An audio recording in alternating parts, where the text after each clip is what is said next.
So I'm going to talk a little bit now about the genesis of the book, and then I'll do a reading and a Q&A at the end.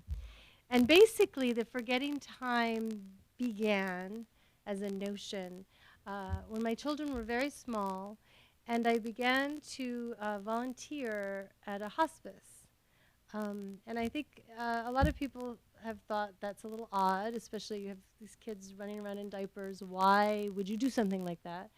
And the only answer I have really is that death didn't freak me out. I wasn't freaked out by it. I wasn't freaked out by dying people. And it seemed to me that if that was the case, then it might be useful to actually spend time with people because I could. Might be a good thing for me to do. So is this you can all hear me, right? Yeah. So I started doing that, and I would go from diapers and breastfeeding to sitting by the bedside of people who were dying and reading to them and talking with them, and facing people. Spending time with people who were facing imminent death really woke me up. And I mean, partly in the sense that I appreciated living, of course, but even more than that, it woke me up to this sense of there's more, isn't there? Like, I think maybe there's more. Why aren't we talking about this? And I suddenly was like, I think there's something else, and I'm not talking about it, and I need to know more about this right away, actually. And so I just started to read, and I started to explore, and kind of reading everything that came my way. And around this time, a friend of mine was cleaning out her garage, and she handed me this book, and she said, "Oh, you might be interested in this one." And it was this book, I don't know if any of you are familiar with it, it's called Old Souls by Tom Schroeder, who I think lives around here, right? Oh. Oh, I see. I knew he had something to do with this area. And he was also, at that point, he was a Washington Post reporter. And in Old Souls, Tom Schroeder, the reporter, follows around this man named Dr. Ian Stevenson as he investigates his cases. This is a nonfiction book. And basically, Dr. Stevenson was a psychiatrist, and he was the head of the psychiatric department at University of Virginia. And then he became sort of obsessed with these cases of very young children who seemed to have concrete memories of previous lifetimes. And it wasn't like, oh yeah, I remember like way back when, 1,000 years ago. It was like, my name is not Purnima, my name was this, and I lived by a temple near a river, and I sold these 2 kinds of incense, and I was riding my bike one day, and I got hit by a truck, and I died. And these children would make all these statements. In that case, maybe they'd make 20 statements to all the people around them. And then Dr. Stevenson and his people would go and they'd try to find who this person is, who was riding the bike and sold these 2 kinds of incense. And in the successful cases, they were able to find, sometimes hours and hours away, that there was someone that fit almost all or many, many of the statements.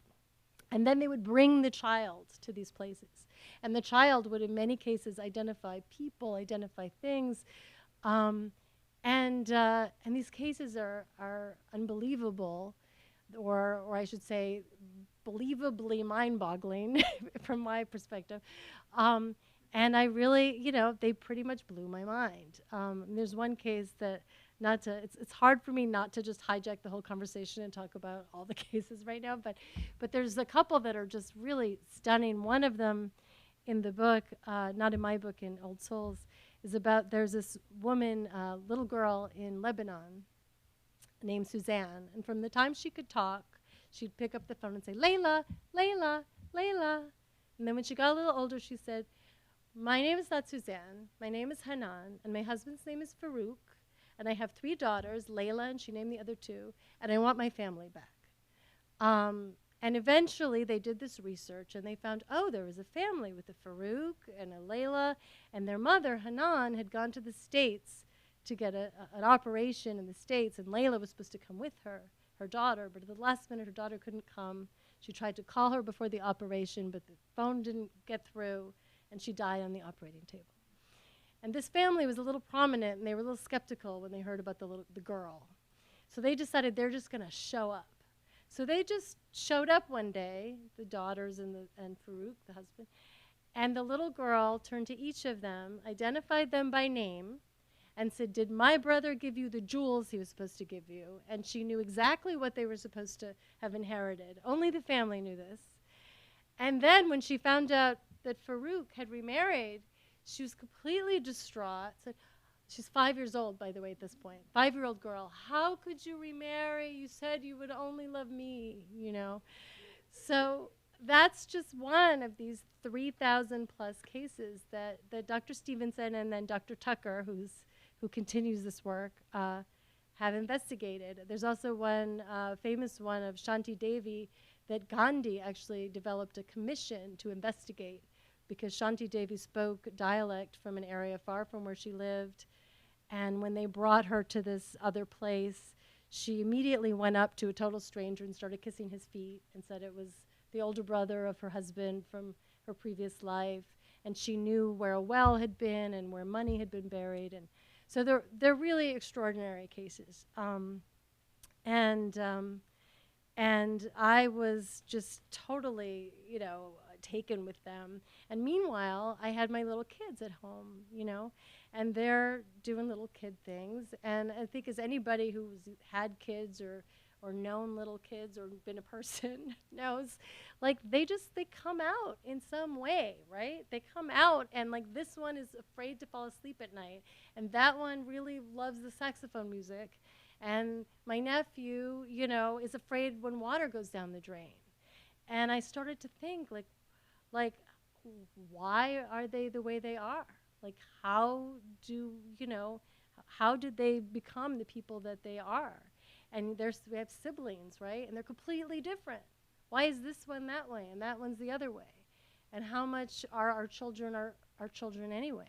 So all of these questions really began to percolate for me, and out of all this, a story began to develop about a skeptical single mom whose 4-year-old son seems to be haunted by and longing for another family from a different life. And the journey that she goes on with the help of a professor sort of inspired by Dr. Stevenson in order to help her son. So that's the primary story of the Forgetting Time. I will say there's just a couple details about these cases that are fascinating. Is that in the actual cases that Dr. Stevenson and Dr. Tucker, he works at a place at University of Virginia called the Division of Perceptual Studies, where they continue on with this work. And they found about 75% of the children who do seem to have these memories had some kind of traumatic death that they're perhaps, I don't know, imprinted by, or that's perhaps triggering the memories. And that actually Dr. Stevenson wrote this whole book that called Reincarnation in Biology, which is this huge tome in which he mapped the birthmarks and birth defects of the children who remembered, I know, to the injuries on what they called the previous personalities from the coroner's reports. And in a kind of surprisingly, high percentage, maybe like 20% or something, there was some sort of correlation. So anyway, the cases, I could go on forever, but I will say, just as another aspect of writing the book that's been really fun for me and fascinating, is that from the time I started working on it, and people would ask, what are you doing? And I would tell them, and then people started to tell me their stories. And I would say about a quarter of the people that I talk to about this have stories. And on this book tour, like people come up to me afterwards and they tell me their stories. And it's really incredible. It's really, there's a lot of people and a lot of stories. And one friend just said, oh, my daughter used to say, remember when we were in China and we took care of the babies? you know, and just sometimes little things. And then another friend was really proud of me, and she's telling her colleague all about it, and her colleague just turned like white. And she said, my son used to say, I died in a fire, I died in a terrible fire, and he was always afraid of fire. And she'd never heard of anything like this before, you know. So anyway, that's been kind of fun and really eye-opening and really fascinating. And if anyone has any stories, please, you want to share them with me, I'm really happy to hear them. Yes. Yes, sure.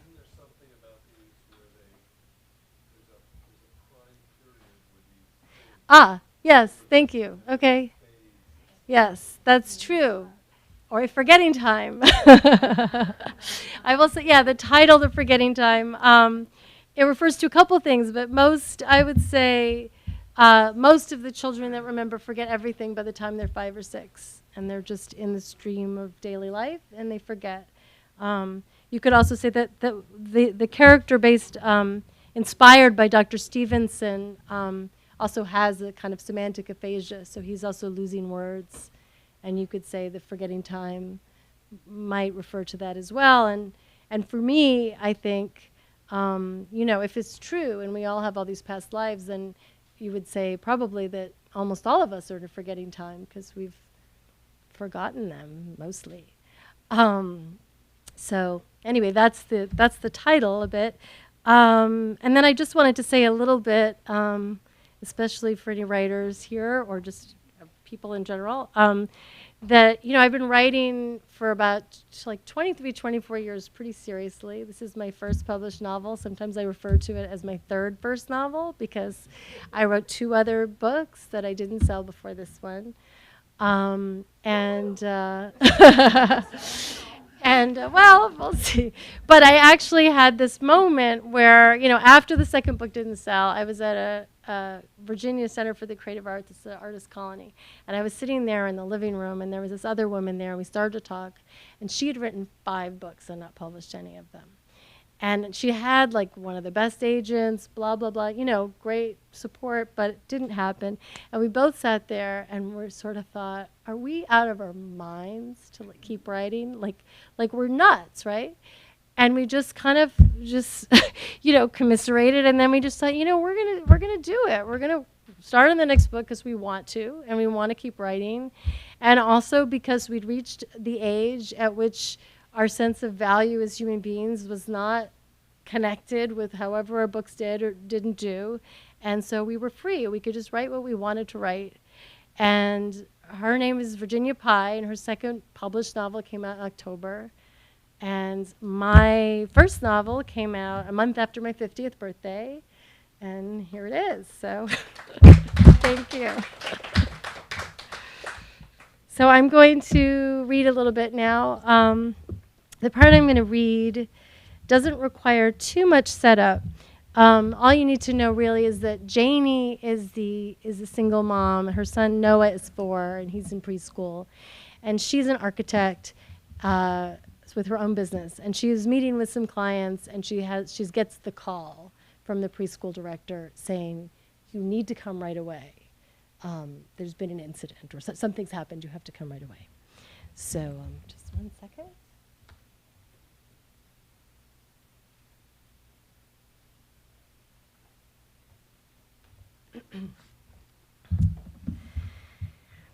Thank you for coming in, the other woman said, clearing her throat, on such short notice. Janie kept her voice level. So what's this about?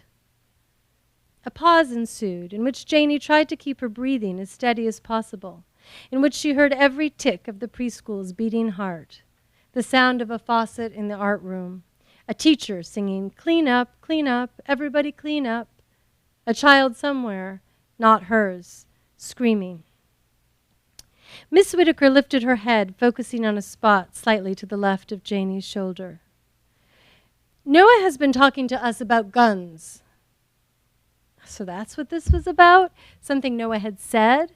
But that was easy. She felt the tension in her body begin to relax. Don't all little boys do that? He's been saying he's played with guns. He was probably talking about a Nerf gun, she said, and Miss Whitaker glanced at her. There was something hard in her eyes. A 54 caliber Renegade rifle is what he said, to be exact. He said the gunpowder smelled like rotten eggs. Janie felt a flicker of pride. Her son knew things.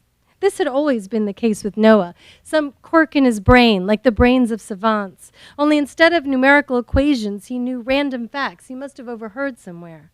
Was Einstein's brain like this? Was James Joyce's? Perhaps they too had been misunderstood as children. But meanwhile, there was the matter of what to say to this woman who sat glowering at her across the table. I don't know where he gets this stuff, really. I'll tell him not to talk about guns.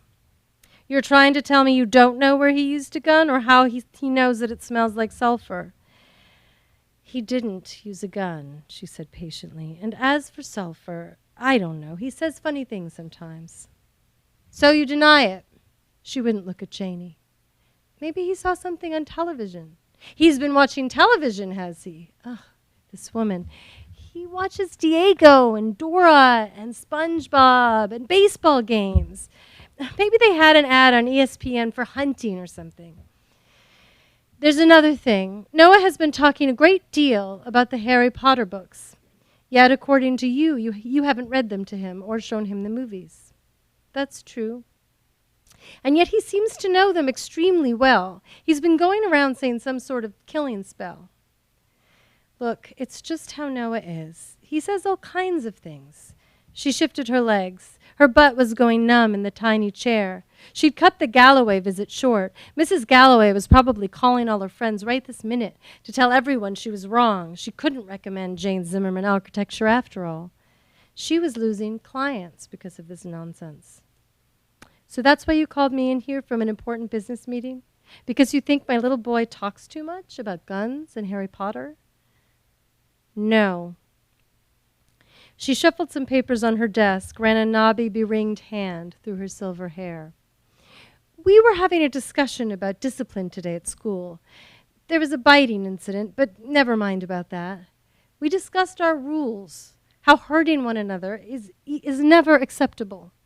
Noah offered on his own that he was once underwater so long that he blacked out. He actually used the words blacked out. A strange word choice for a 4-year-old, wouldn't you think? He said he blacked out? Janie tried to process it.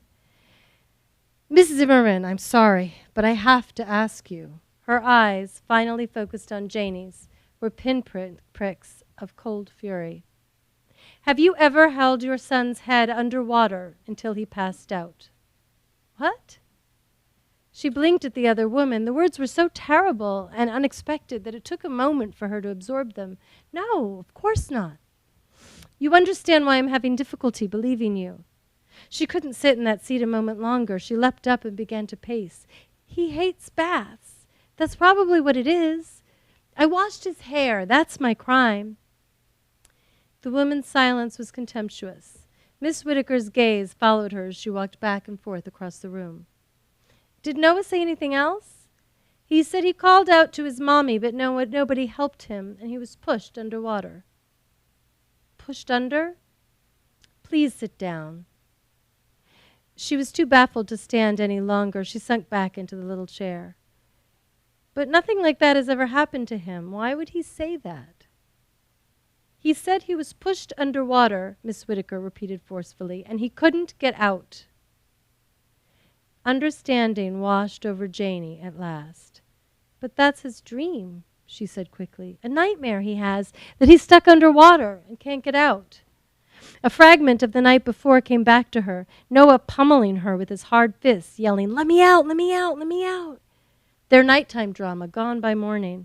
Remarkable how completely it had dropped out of her consciousness until the next night. He's had the same nightmare for years. He's just confused. She glanced up, but Miss Whittaker's face was like a heavy metal door. You could bang and bang, but nothing would open it. So you must understand my dilemma. Miss Whittaker spoke slowly. Your dilemma? No, I don't. I'm sorry. Miss Zimmerman, I've spent many years with small children, and in my experience, they do not talk about their dreams this way. That sort of confusion is not common. Common. No, nothing about Noah was common, was it? Janie tried to think. It wasn't only that he knew things. It was more than that, wasn't it? When had she first become aware that Noah was different from other children? When had she stopped going to her single moms group? Somewhere along the line, when discussions had evolved from sleeping through the night in infant gas to baths and preschool, there had been one too many moments when she'd looked around after sharing his nightmares and fears, his long, inexplicable bouts of crying, and seen blank stares instead of nods. It was just part of Noah's uniqueness. That's what she'd always said to herself. Only now, Miss Whittaker cleared her throat, an awful sound. A young child with a water phobia talks about being held underwater and clings for dear life to a junior teacher here, sobbing uncontrollably for hours when she's absent. And then the other evidence of a house somehow not quite in order, the fact that the boy smells. Well, you understand, I have an obligation. His teachers and I have an obligation. She lifted her head, a flash of silver, a sword, slicing. To report any sign of child endangerment to Child Protective Services. Protective Services? The words dropped down into a well without a bottom. She felt a hot, tingling sensation, as if she'd been slapped hard on both cheeks.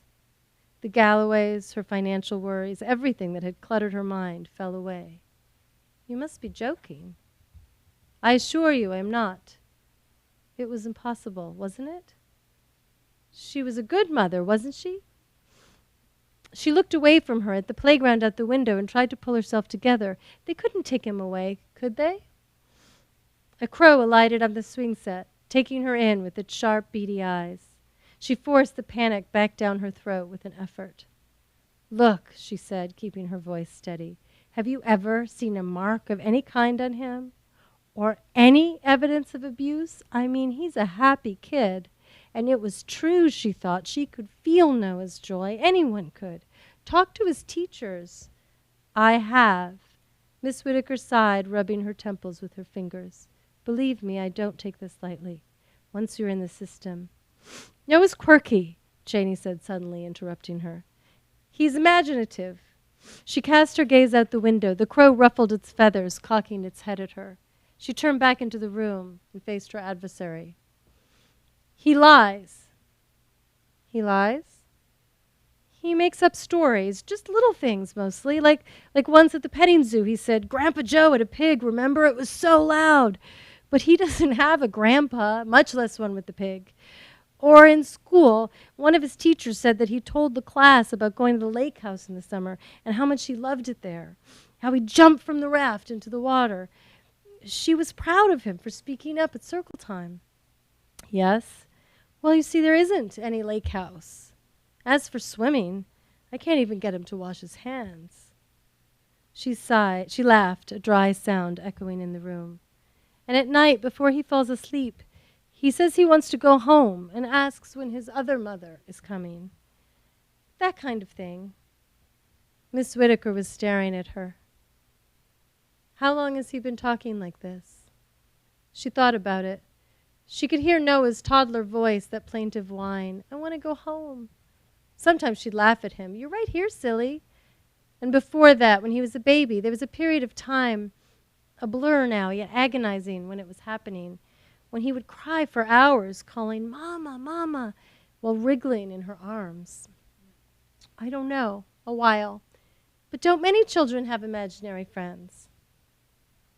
The director was looking at her speculatively, as at a child who has bungled basic arithmetic.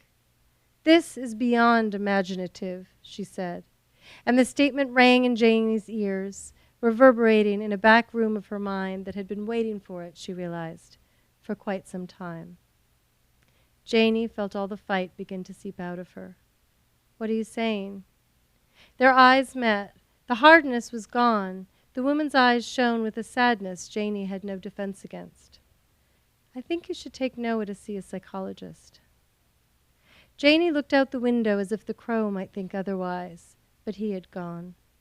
I'll do it right away. Good, I have a list you can choose from. I'll email it to you tonight. Thank you. She tried to smile. Noah's been happy here. Yes, well. Miss Whittaker rubbed her eyes. She looked exhausted, every hair on her silver head a testament to overseeing other people's children. We'll all be looking forward to his return. Return? After he's been in therapy for a while. We'll be in touch before the summer session and reevaluate the situation then, all right? All right, Janie murmured, and stumbled to the door before the woman could say anything else she couldn't bear to hear. Outside, she sat heavily on a bench among the tiny boots and coats. No call to child services then. She'd averted that disaster. Her mind went black with relief. And at the far corner of the blackness, flickering like a spark that had gone astray and was beginning to smolder, the anxiety which had been there all along. What was wrong with Noah? Thank you.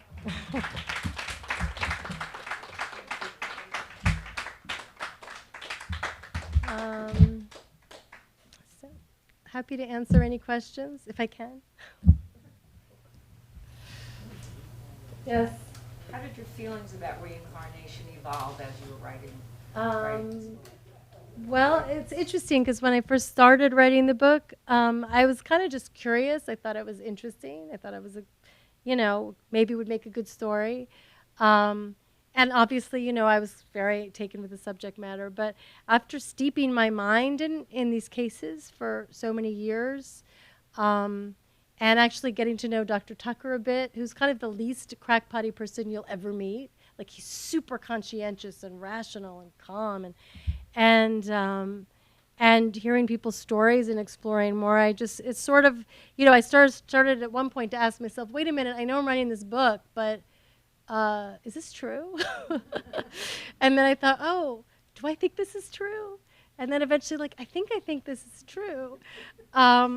And so by the end, I think I sort of definitely had a different feeling about it and sort of started embarking on a kind of a spiritual path of my own. But to me, my job as a novelist is just to ask the questions. And I think for me, it was really interesting to just think, if it is true, then what does that mean for how we live our lives? And I don't think anyone can answer that question for you. It's just a very personal question. But what does it mean if we come back?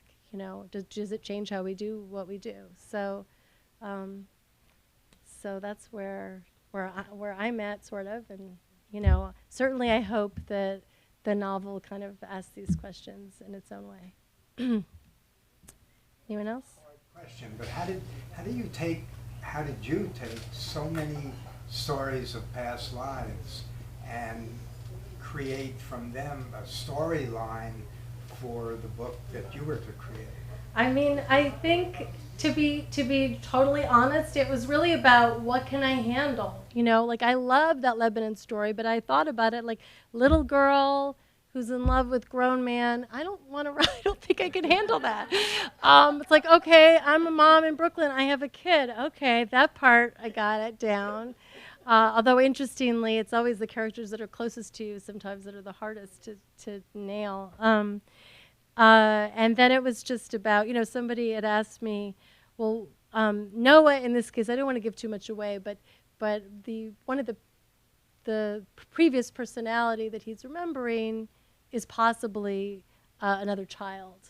And also that's, being in the child world versus a child remembering a grown person's richness of experience is also. So it was a combination of what am I drawn to and what story can I tell and do I feel confident to tell, really. But I feel like it could have been so many other books and other people could have done some completely different thing with it. This is just what I could do and chose to do. So, yes. Yes, you spoke about your volunteer work at the hospice, and that you said that what you got out of that, one of the things you got out of that was that there must be something more than what is happening here as people pass away. I guess you were beginning to think of something beyond their lives right there, because you were so close to their lives ending that you were saying that there has to be more than this, and that somehow that was connected to your exploration of of these other stories, ranging from Gandhi to stories to the other stories that you mentioned. Uh, is there something here that that's affected the way you believe about the world now, that it's different from how you view things before? Yes. I mean, I think, and maybe it's not entirely clear how the two were connected. Partly, it wasn't, I should explain with the hospice patients that they were talking to me about that they were sharing experiences that were extraordinary. They were doing, whatever. Often I would read to them or give massages or whatever they wanted, but it was more just becoming face to face with the reality of death and my own feeling that there's more, and now I will say, every step of the way it's sort of led, and every experience I've had, sort of even just doing research, like at one point, just for background research, I was telling some people today, I did a past life regression, which is not in the book at all. The book, because Stevenson and Tucker don't do that. They work with children and not adults. But I just thought, well, I'll explore that. And that led to kind of this amazing feeling of connection that led to sort of another thing that led me to meditate. And so my experience of the world is much better, I would say. I mean, that's my personal journey, but it's definitely sort of the book opened the door, and then I started to kind of go through, and it's not over yet. It's still moving through it. So, if it's not true, well, I mean, it's interesting. There's two parts to my answer to the question. The first of all, well, three actually, because the first thing is this is a novel. So if it's not true, enjoy my book, have a good time. You don't need to believe in any of it to think, wow, this is a good story, great, So that's lucky for me. I think it's interesting. I think there are, what I was struck with Dr. Tucker and some people, like there's a blogger at Scientific America who started to say, I wish I could just dismiss this stuff, but I can't. And I think it's very hard to just dismiss them. I don't know what I mean? Even if you say, okay, it's not true, but there's so much, they compiled all this careful data. So it's really hard to just say, oh, they're all just frauds, or they're all just, but that doesn't, and personally, I think we at some point we all develop beliefs, and I guess we'll find out.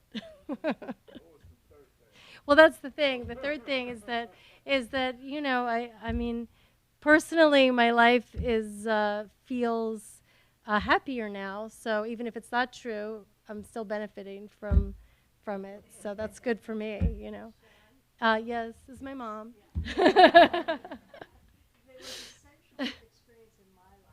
And I know it was in yours, and that was Thailand. Uh-huh. Living in a Buddhist country changed me.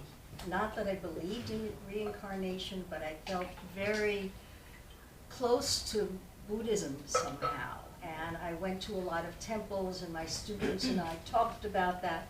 Then as a junior in college at Yale, Sharon took a year off, and she said, I want to work with refugees in Thailand, because you had all of the Cambodians and the Laotians and so on going there.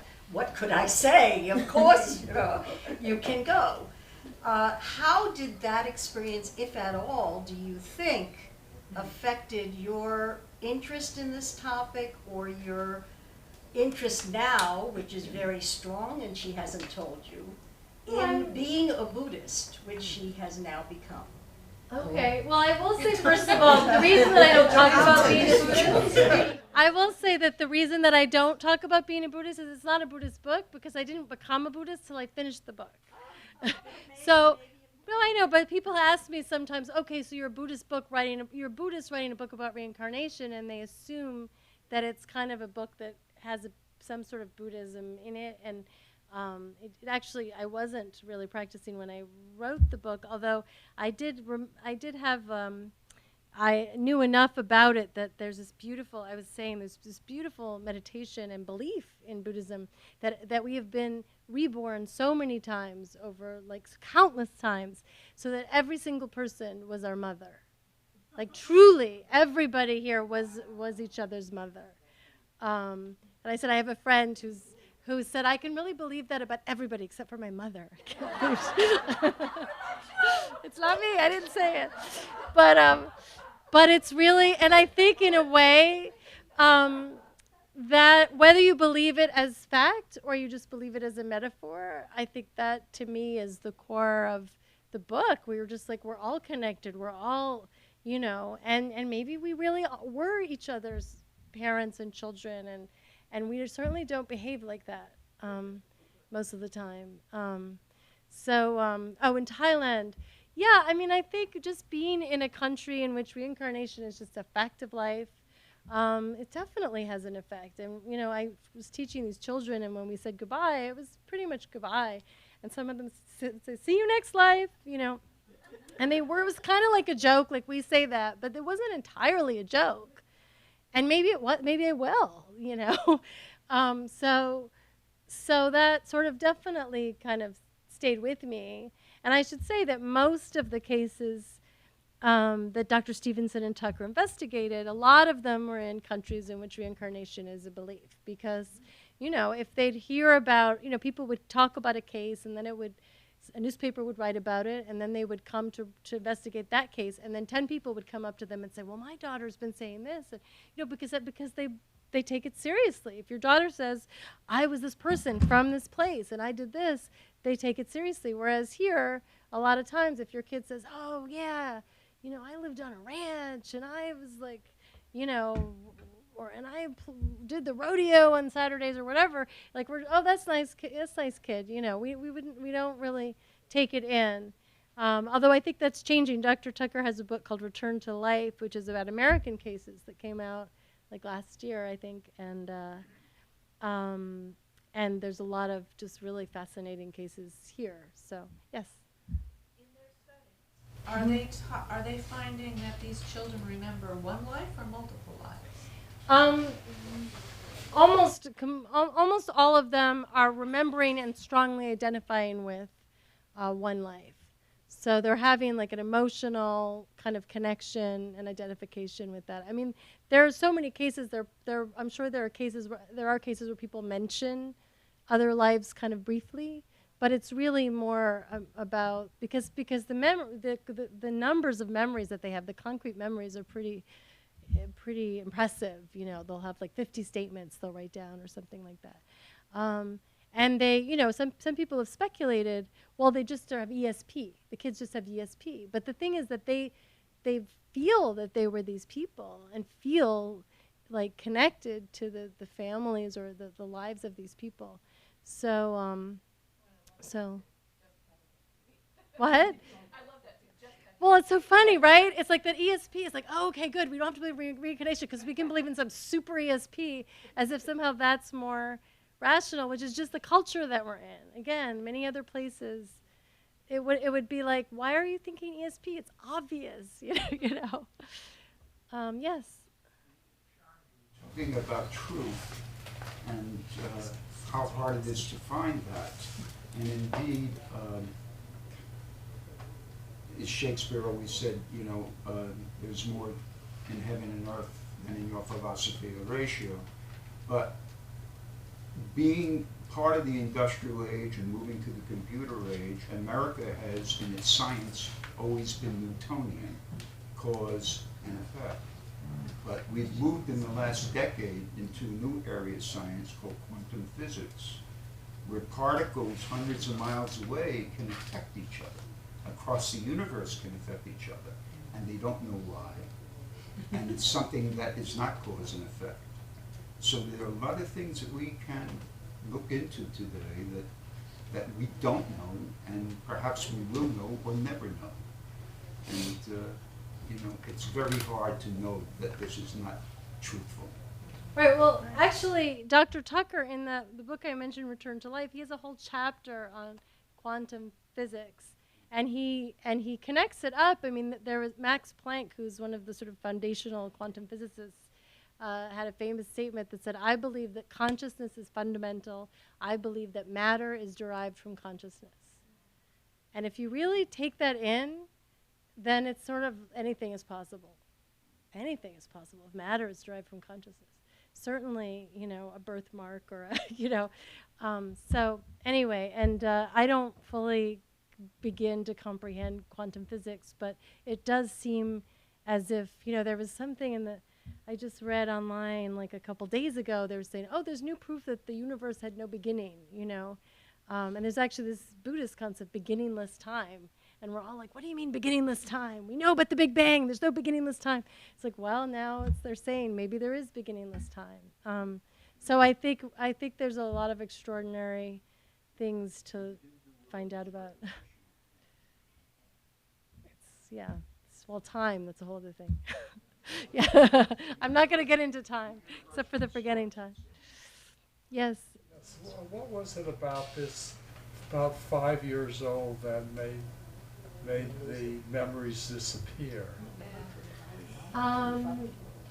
It's a good question. I mean, there are some cases, a few, you know, much of the minority of cases by far, where they'll still kind of remember, like the little girl in Lebanon, sort of kept remembering so long that Farouk just said he had to stop calling her because it just made her sad because she was a grown up. So it's definitely beneficial for them to forget because we have to be in the lives that we're in. I think that they sort of speculate that, you know, when you're 5, you start school, you start kindergarten, your life becomes enormously full and rich, and there's a lot going on, and it's just, you know, you're less connected to what came before. So those are just sort of the speculations. But I mean, Stevenson and Tucker are very careful that they're just, you know, they can't answer all of these questions, and I certainly can't. But what they're trying to do is just show data that suggests that consciousness continues after death. And Stevenson, when he died in the 90s, he kind of felt like a failure because he felt like, you know, I mean, he had been reviewed in the Journal of American Medical Association and some other places, but he really wanted the scientific establishment to accept his findings. And even though many serious scientists said these findings are impossible, very difficult to dismiss, and I don't know how to dismiss them, I think there's just a lot of resistance, you know. So anyway, that's, yes, one more. Wrote this absolutely gorgeous lyrical essay, and I want to say the book is Time Being or For the Time Being. Is that something? Who's the author? Annie Dillard. But she wrote an essay about babies being born and being in the hospital and seeing the nurses that worked in the maternity wards, seeing the faces when they're newborns and how they looked like they were carrying a previous life in with them, and that look just sort of disappears after, you know, after a certain period. Huh. But Oh, it's wow. an absolutely gorgeous essay. I'll have to look that up. Certainly, lots of babies are born looking like old people, I think. Yes. I write short stories in Spanish, and once I wanted to write something about past lives. And so I went to interview people that had to do with this. And one medium told me my past life, one of my past lives was very famous. And it was identical to one of my stories. One of your stories. Oh. So I think we have it there somewhere, you know, especially when we write. Yes, absolutely. That's fascinating. There are I don't talk about this very much, but there are some details in the book. And again, I was not practicing anything when I wrote this book. There are some images and details that are kind of like Buddhist images that I hadn't really known about. But again, I don't know. Maybe I picked them up somewhere. But later I was like, oh, people would point them out to me, and I'm like, oh, I didn't know that. I didn't like. There's you know, it's just little things. Like at one point, one of the boy is sort of heaving with sobs, and she sees it like sort of black smoke kind of coming off of him. his grief. And there's actually a Tibetan Buddhist meditation that goes in which you inhale someone's grief as black smoke, and then you give them joy and light and everything. Tonglen, yes, exactly. So I had no idea about that when I wrote it, and it's for me, it's just like, okay, well, maybe I don't know where I picked it up from, but could have been, so. I don't know if you were in my room at the time, but I've always been fascinated with the Dalai Lama and how they know that those little boys were the Dalai Lama. And I really don't know if they're ever older than 5. Do you know anything I about don't know that? their exact Are there ages, some of them are but older, but they're- the You can read stories his are autobiography. amazing. The stories are They, absolutely amazing. there's a lot of They with, know the person who died, they know what they ate, they know what they looked like, They they do know a what their testing, habits don't were. they? well, they have a whole procedure where you pick the objects that belong to the previous person. You may want to read His Holiness's autobiography, Yeah. where he describes the process, how he was Does he? found.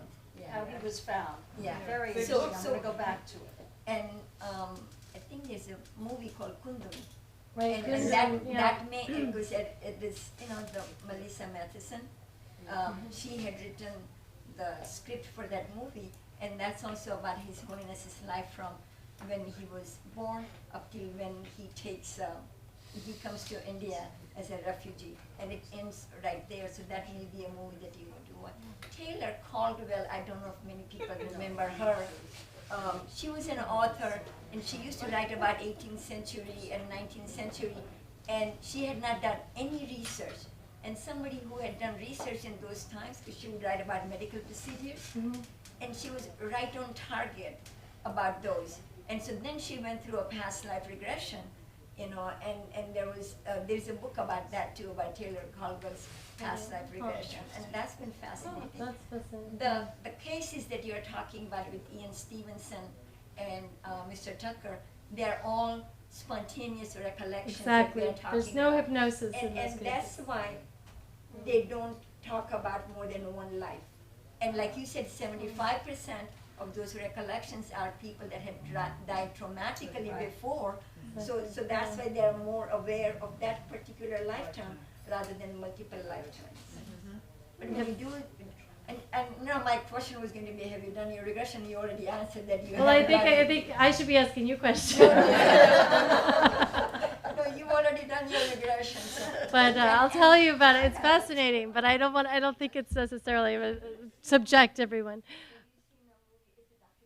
In Japan, or Japanese people have made it, called Tibetan Book of Dead. I Yes, haven't of course. seen I, that. You have seen it?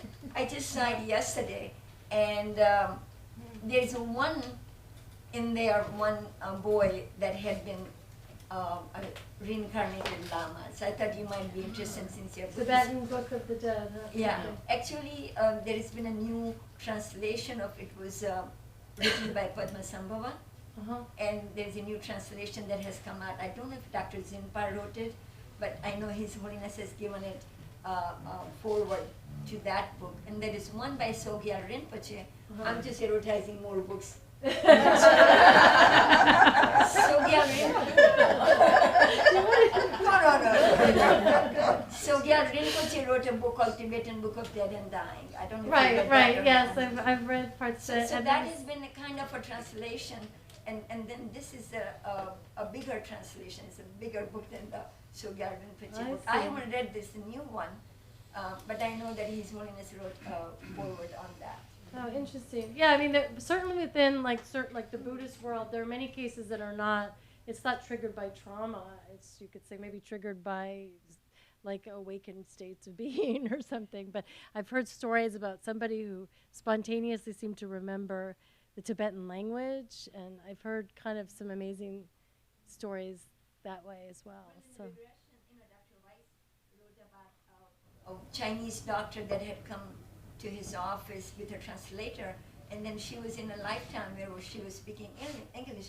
So this Chinese doctor who had brought the translator, when she was responding in English, he started translating in Chinese, and then Dr. Weiss said, you don't have to, because she's now speaking in English and I understand that. But she had never spoken English, so that's why she had brought the translator. But in the session, she was speaking She was English. speaking English. I think Dr. Stevenson called xenoglossy when the Yes. kids remember a language or parts of a language. Yes. And I go back to maybe your mother and father can help. Before you were 5, were you just a regular child, or did you have Well, I will say, you mean, do I have any incidents? There's one thing my mother will know what I'm talking about. The clown picture. For some reason. She was a babe in arms. I was like tiny. I was a normal child as far as I could tell, but there was this kind of really dark, unpleasant, not unpleasant, but it's this very sad clown portrait. It was like a print that was in some store, and I was like 2 or something. Bookstore. It was in a bookstore. Maybe you should tell the story, but I for some reason I freaked out to such an extent I would not leave the store until they bought this big sad clown picture, which, yeah, I think Dad has it somewhere. Yeah. Anyway, but. I don't know. I do know also though that while I am not a practicer of Buddhism, during the time, it might have been when I was pregnant with you, I don't remember.